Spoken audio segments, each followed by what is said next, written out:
Okay, hello and welcome back to yet another video about the warrior class in the game TERA Online. Once again focusing mostly on, or like exclusively, on the assault stance and only on PvP, not on PvE. First of all, I want to say something about the things that I forgot last time. About Binding Sword, I think in the last video I said something about how crappy it is. It's actually not entirely true. Like, it is possible to stagger and KD after Binding Sword, which I want to illustrate real quick.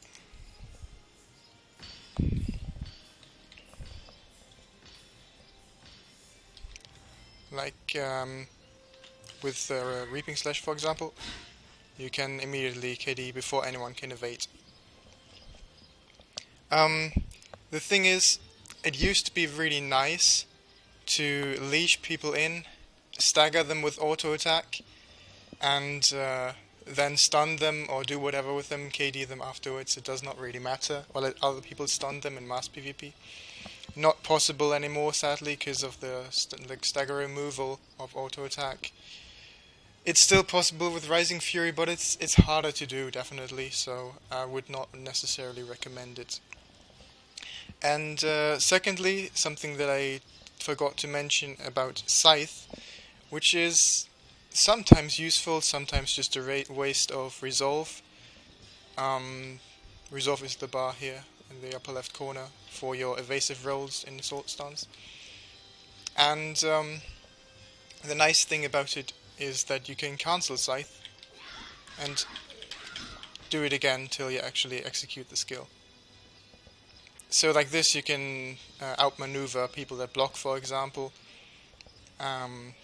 making them like, oh, I'm gonna block this frontal attack, and then you roll behind them and scythe them from the back, and they have no time to react, especially when they don't expect this.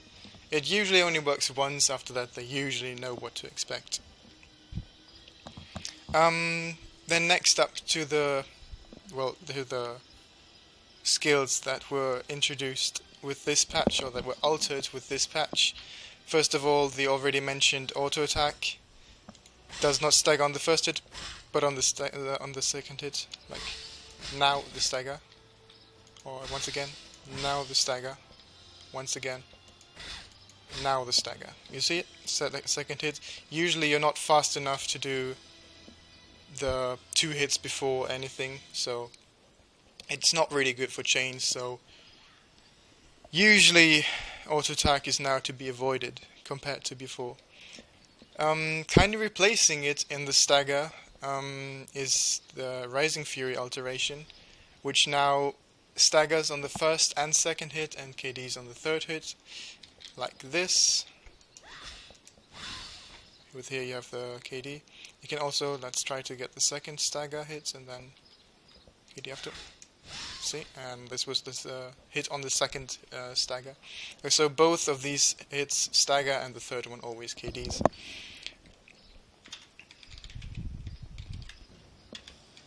So after that, I want to tell you about like the alteration of Poison Blade. Has its uses as well, especially when you have to land that fast scythe at the end. You build up one more edge and then put the scythe on the enemy. Scythe, as you know, 10 edge, hardest hitting skill of the warrior, which also got buffed in this patch, by the way, but more to that later. So with this executes scythe in a faster way now. That's also something new. Then importantly, that they made the duration of backstab a lot longer, like a lot being like approximately, I think, 0.85 seconds, if I remember correctly. But that is in PvP, trust me, that's an awful lot, which really makes you able to do different combos, once again coming to that later.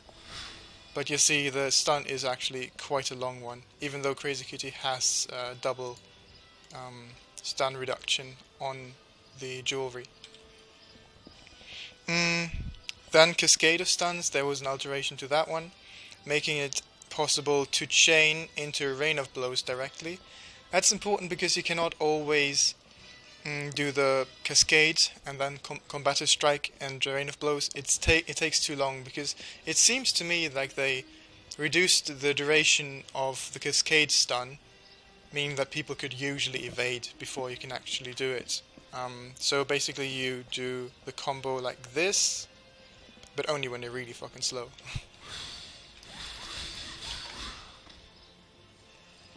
This was now the backstab, cascade, and cascade directly chained into Rain of Blows and Reaping Slash at the end.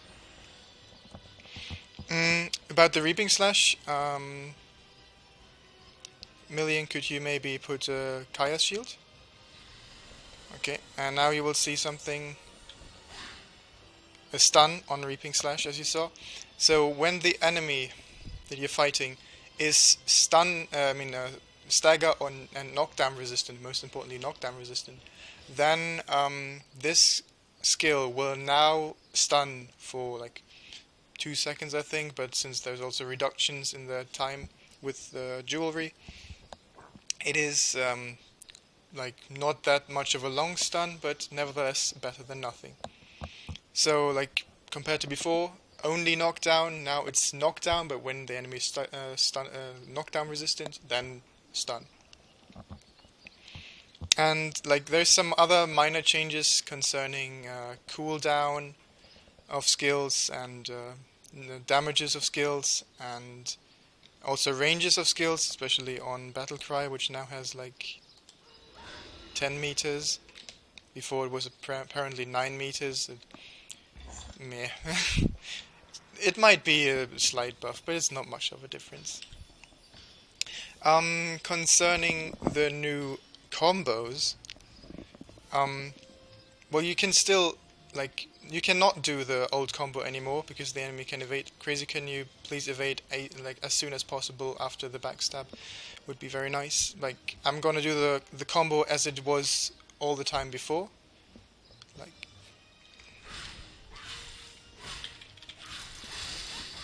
see, you cannot do it with Combat to Strike and the entire Rain of Blows.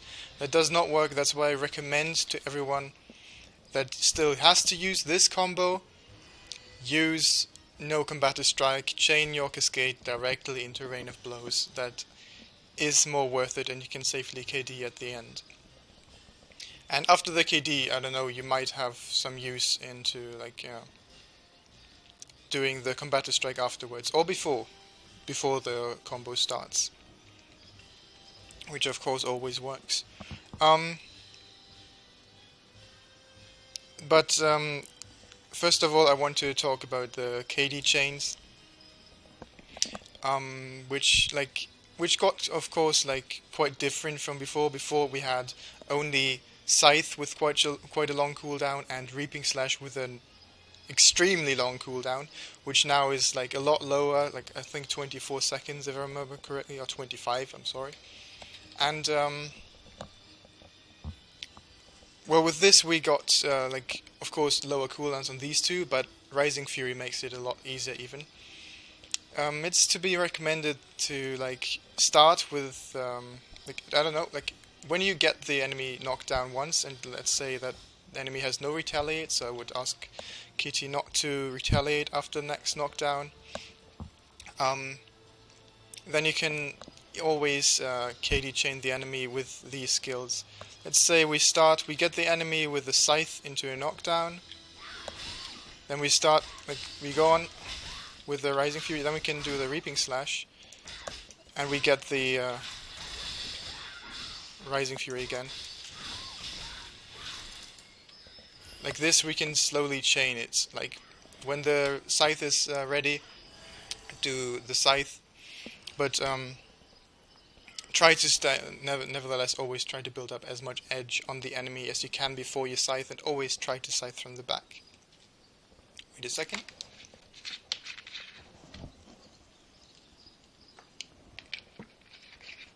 Okay, so this is as much as KD chains go. It is also quite important, like you can, when you have Deadly Gamble on, which makes your like cooldowns only half as long, that does not affect stuns, by the way, so no Battle Cry, no Backstab, no Cascade of stuns. but it affects, most importantly, Combator Strike and Rising Fury, most importantly, for the KD chains, obviously. So, let's say, once again, we started off with Scythe, and then we can always just, like, we don't even have to wait for anything else. We can always... You see that? Of course, I could do more damage with different things right now. But you can see the hang of it. We always have the Rising Fury at our disposal, and as long as the enemy has no retaliate, there's no way that the enemy could ever retaliate, like that could ever get away from the KDs. You have always something off cooldown. That's as much as KD chains go, which, like I said, is a lot stronger than before. It makes Warrior like the second berserker concerning KD chains. And now about the new stun rotation. I showed you the old one works with the slight modification, leaving the Combator Strike away. But there is like a new rotation, a new standard rotation, for which you need a lot of speed.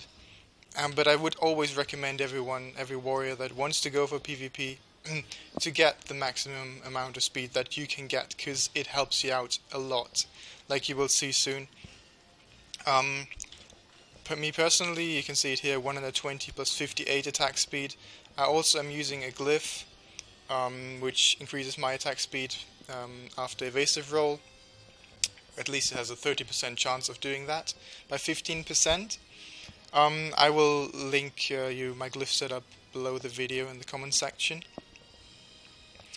But first of all, I want to show you the basic combo for which you need Vortex Slash to be activated, like ready to trigger, which means you have to use Death from Above or Evasive Roll before. But a speed proc is not necessary. That's why I'm using Death from Above, because I don't want to get the speed proc right now from Evasive Roll by chance, because I want you to see that it's possible without the speed proc. So, at least when you have lots of speed, like I said, that's very important. You can do... Now I have the Vortex Slash.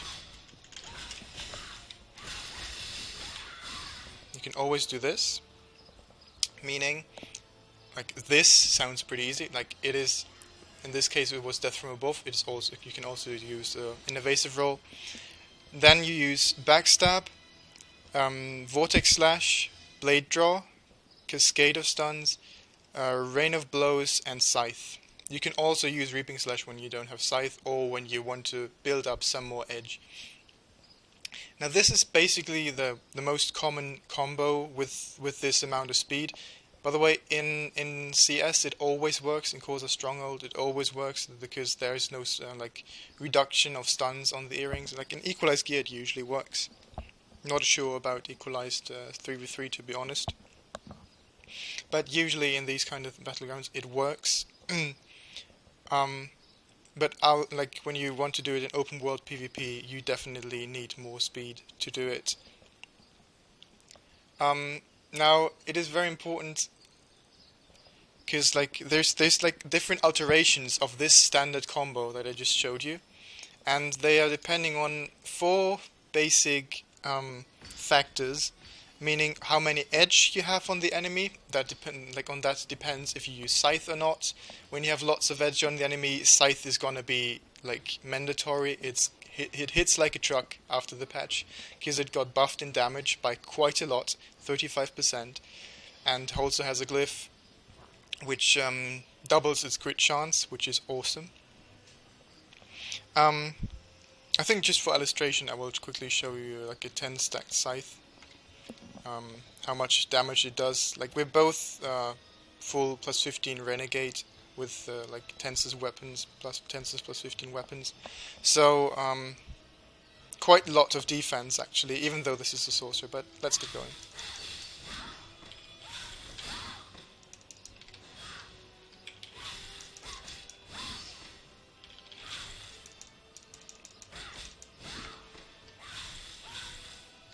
Okay, now I have the 10 edge. I'm behind the enemy. Oh, that was stupid. Did not crit. Let's try again. Can you heal her?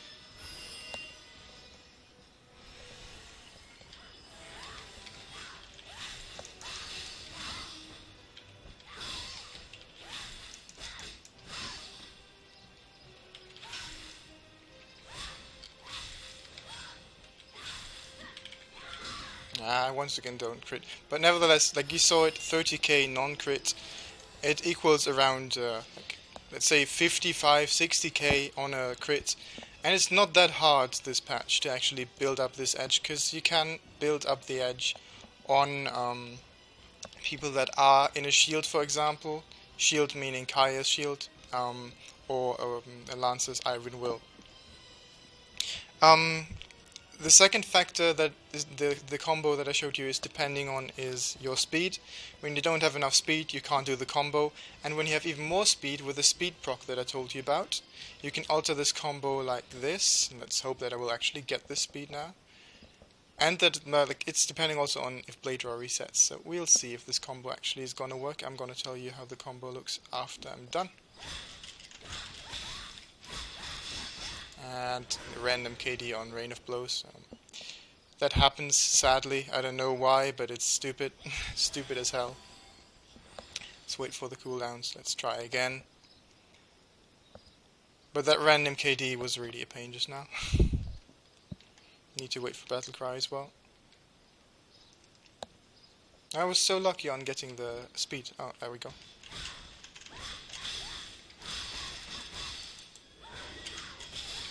See, that was one combo. The important thing for this combo was I got the speed buff from the evasive roll, which gave me, in total, you cannot see right now, but let's try to get it again. There we go. It gives me 120 plus 76 attack speed in total, which is an awful lot. So when I have that buff, or when you have that buff as well, then it is possible for you to do this evasive roll standard combo with Vortex Slash, Blade Draw, Cascade, Rain of Blows, but after the Rain of Blows you're fast enough to do a Battle Cry into Charging Slash and Blade Draw again and then Scythe afterwards. It's possible, and it does an awful lot of damage in one combo when you manage to pull it off. All you need, like I said, is speed and a Blade Draw reset, because you're using Blade Draw 2 times. And the other factor that this is depending on is if the enemy has Retaliate. Because sometimes after something like the Blade Draw, the combo that I just did, the enemy is able to evade after the Scythe. In that case, I would not recommend to, like when the enemy has no Retaliate, I would not recommend to not to use that long combo necessarily, because it's important that you manage to land the KD at the end, because then you can make an even longer chain than when the enemy just runs away afterwards. So the important factors, like I said, that this standard combo that I showed you before, I can do it again after, like in a second. The factors are edge on the enemy, speed, if you have a blade draw or not, and if the enemy has Retaliate or not. Once again, I'm going to show you the basic combo.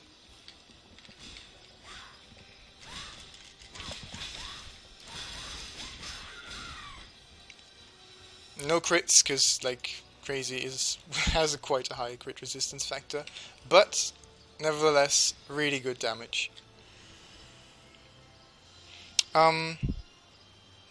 Waves. Okay. But I think actually that's everything that I have to say and mention now after the patch concerning warrior combos and the alterations of the skills.